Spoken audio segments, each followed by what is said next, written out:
Real estate photo editing can make or break the sale of a property. But all too often, mistakes are made that can turn potential buyers away.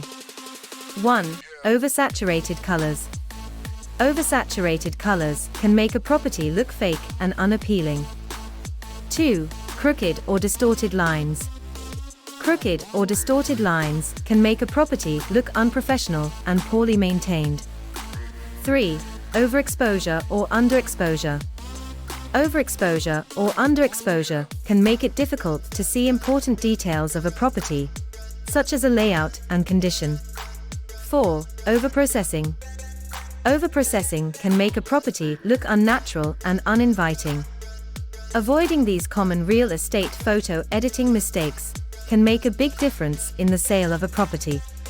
Remember to keep it simple, professional, and true to the property's real qualities. Follow me for more info. Thanks for watching our video.